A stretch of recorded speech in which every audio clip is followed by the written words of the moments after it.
Assalamualaikum warahmatullahi wabarakatuh. Salam sejahtera untuk kita semua. Shalom, Om Swastiastu, Nama Budaya, Salam Kebajikan. Alhamdulillah, baru saja rapat dengan Bapak Presiden. Bapak Presiden ingin memastikan kesejahteraan atlet itu menjadi prioritas. Ada 3 hal yang beliau minta saya tindak lanjuti. Satu, mengenai beasiswa atlet LPDP untuk benar-benar nanti dialokasikan seperti apa. Lalu juga atlet-atlet yang memang berprestasi bisa juga diberi kesempatan tadi apakah masuk menjadi ASN atau TNI Polri. Nanti kita coba karirnya. Tetapi juga Pak Presiden juga sedang mereview nanti untuk bonus SEA Games, Asian Games dan Olimpiade. Saya yang ini angkanya belum boleh karena saya mesti konsultasi dulu dengan Kemenkyu karena ini kan kita mesti bikin rencana besar daripada anggaran negara. Lalu Bapak Presiden juga sudah memutuskan nanti ada payung hukumnya, kita akan fokus di 21 cabang olahraga untuk menuju Olimpiade, di mana SEA Games dan Asian Games sebagai bagian sasaran antara. Jadi semua seperti yang disampaikan tadi kepada saya dan saya juga sudah sampaikan ke semua cabur bahwa kita benar-benar harus efisien, tepat sasaran sehingga pengiriman atlet nanti tidak coba-coba lagi tapi benar-benar tentu semua ada targetnya ya untuk cabur-cabur yang mengirimkan atlet seperti yang kita lakukan sekarang di SEA Games ataupun nanti Asian Games dan tentu Olimpiade. Dan luar biasa Bapak Presiden menginginkan juga atlet ini punya jenjang ya pendidikan dan juga pusat pelatihan yang prima. Kita negara besar, selama ini kita terlewatkan dengan banyak-banyak negara Asia Tenggara. Nah, kita harus mulai membangun. Makanya Bapak Presiden akan membangun pusat olahraga nasional ya, dan di dalam situ juga ada akademi untuk olahraganya. Jadi para atlet muda yang usia 12 tahun jangan putus sekolah, tetapi dia diimbangkan dengan edukasi tapi sembari berlatih sampai dengan jenjang-jenjang karir berikutnya ataupun tingkat prestasi berikutnya. Nah, ini beliau sudah menyiapkan tanah ya, itu sebesar 300 hektar. Tapi izin saya nggak boleh umumin dulu karena ini masih dalam proses administrasi. Dan di situ juga ada fasilitas asrama, lalu ada sarana latihan dan semua kesehatan yang terbaik. Bapak Presiden ingin memastikan atlet kita mendapatkan fasilitas terbaik. Itu yang saya bisa sampaikan.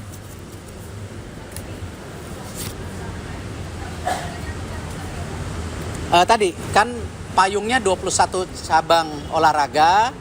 Kalau yang akademi dia kan tentu punya asrama sendiri seperti sekolah unggulan atau Taruna Nusantara atau sekolah Garuda itu seperti itu. Tapi ini memang lebih fokus kepada olahraganya nanti gitu. Pak, memang untuk atlet sendiri dalam datanya banyak kan sekarang tuh lulusan apa aja sih Pak, dan urgensi dari Pak Presiden memperhatikan hal ini apa Pak? Ya variatif karena kan kita tahu atlet ini pengorbanannya luar biasa. Meninggalkan keluarganya, mohon maaf kadang-kadang meninggalkan sekolah. Nah ini yang kita harus pastikan jenjang karir mereka baik sesudah atau saat itu tidak boleh terputus. Salah satunya tadi mengenai program LPDP yang Bapak Presiden ingin luncurkan untuk olahraga. Ini luar biasa dan kami juga masih juga menggodok yang pernah saya sampaikan tentu dana pensiun atlet yang Bapak Presiden minta, tapi ini masih mungkin proses 1-2 tahun. Tapi ini yang program yang harus dikejar saya untuk 1 tahun ke depan. Kenapa? Gini, sentra-sentra itu di provinsi harus ada nanti. Kita akan selaraskan. Ya saya rasa paling tidak Indonesia dengan 38 provinsi ini mesti ada 6-8 sentra juga ya yang memang kita harus dukung atlet-atlet di daerahnya sendiri. Nah, ini yang kita akan sinergikan. Jadi ada yang jenjangnya nasional dan internasional, tapi juga ada pembibitan yang memang dari daerahnya masing-masing. Nah ini kita harus rapikan, ini sejalan nanti bagaimana PON ke depan. Jadi memang salah satunya usulan kalau bisa PON ke depan itu bersamaan dengan SEA Games. Ya, jadi pas, jangan PON dengan Olimpiade. Karena sekarang tertingginya ini Olimpiade, Asian Games atau SEA Games sebagai sasaran antara. Ini yang nanti kita coba perbaikin, diskusi dengan tentu baik KONI ataupun dengan para cabang olahraga lainnya gitu. Masih dalam proses.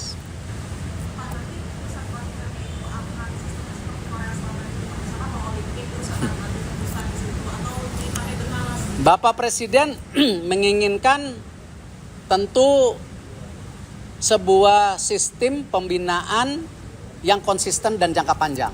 Kita memang bicara 2028. Tapi kan Olimpiade itu ada 2032, 2036 yang mungkin atletnya masih ya di kelompok umur.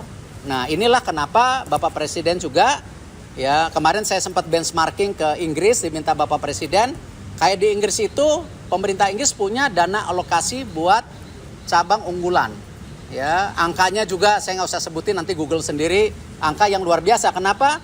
Kita bisa lihat Olimpiade itu dulu awalnya Inggris hanya 2 emas, sekarang banyak sekali emasnya. Nah memang kalau kita lihat selalu Bapak Presiden bilang, kalau kita ingin melihat negara yang maju ke depan, yaitu kan tadi ada 3.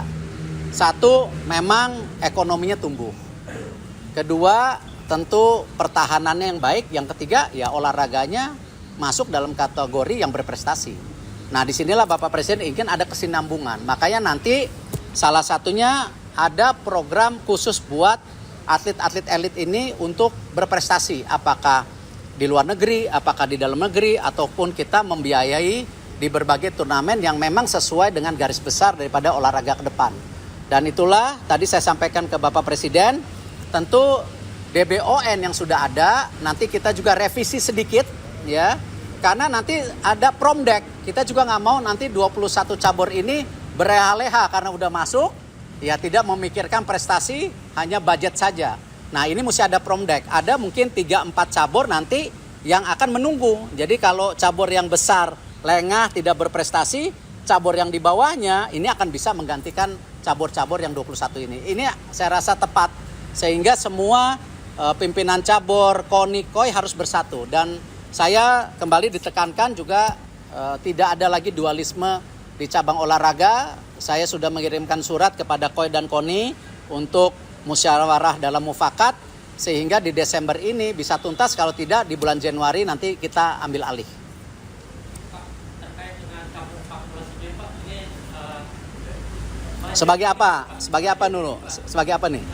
khususnya konfederasi gitu Pak. Kalau federasi saya copot ini dulu. Tapi terkait SEA Games Pak, terkait SEA Games juga Pak, ini kan ditargetkan ini meraih merah begitu ya Pak. Ini publik pada menyayangkan, padahal kita di edisi sebelumnya ini bisa mengakhiri puasa emas selama 32 tahun lagi. Gimana Pak dengan banyaknya banjir kritis Pak? Perspektifnya begini, kita sebagai Kemenpora tidak bisa lihat satu persatu. Kemarin kalau teman-teman media ingat, budget awal Kemenpora itu hanya 10 miliar. 10 miliar itu mengirim 120 atlet. Tapi alhamdulillah Bapak Presiden menginstruksikan saya untuk mencari jalan kepada Pak Purbaya waktu itu untuk memang menambah anggaran dan menyisir anggaran kami. Ya, jadi bukan nambah tapi nyisir juga. Nah, alhamdulillah sekarang kan budgetnya sudah mencapai 66 miliar. Artinya kita mencari, menyisir dan menambahkan hampir 56 miliar. Nah, dari 56 miliar ditambah 10, 66 miliar, akhirnya terbentuk kurang lebih kita bisa mengirim hampir 946 atlet. Yaitu kalau kita lihat perbandingkan dengan negara-negara yang ikut SEA Games, kita masih ranking 4.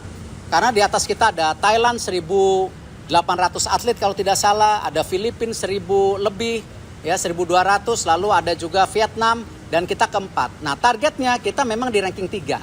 Nah kalau kita lihat prestasi medali emas kita di Kambodia itu kemarin 87 emas.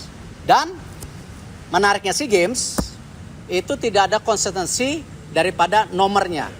Jadi kayak di Thailand ini kita kehilangan hampir 41 emas yang kemarin di Kamboja kita dapat. Akhirnya hari ini kita baru berdasarkan 46 emas. Nah, kalau 46 emas, kalau kita mau ranking 3, itu kan kita harus kembali ke 80 emas. Padahal 41 nomornya yang emas nggak dipertandingkan. Ini bukannya apa-apa, ini kebijakan tuan rumah. Nah, disitulah kenapa kita melakukan evaluasi bersama cabur-cabur. Ya, apalagi kita sudah berikan leluasa untuk mendukung semua cabur dengan target-target medali tertentu. Ada perunggu, ada perak, ada emas. Ya, ini yang kita kumulatifkan. Kenapa targetnya itu kalau bisa 80 emas. Nah, cabur-cabur bergu hari ini karena ingat tuan rumahnya Thailand.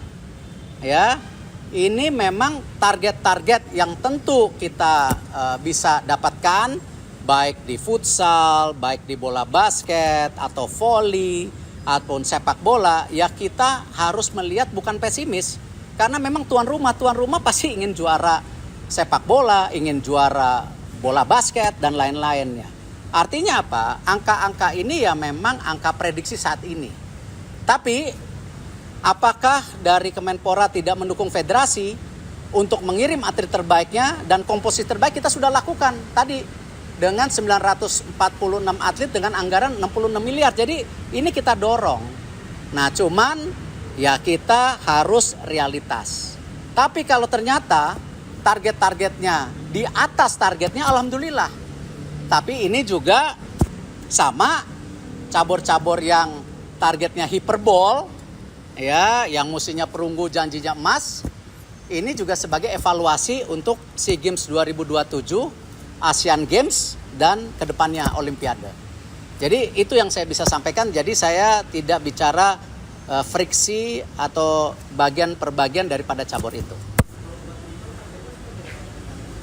2 emas. Maunya 4 gitu kan. Ini kan realita karena ada beberapa nomor sekarang seperti pelatih badminton yang kita tahu baik kan sekarang melatih Malaysia. Tapi dengan kemarin kita ada harapan pebulu tangkis muda kita juara di Australia, di mana ini kan jadi harapan. Jadi ya itulah dinamika olahraga yang memang cukup kompleks.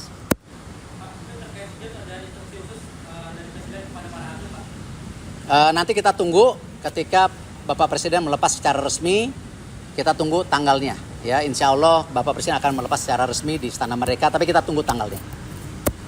Cukup? Kalau enggak, kita minggir, kita lepas ini gitu.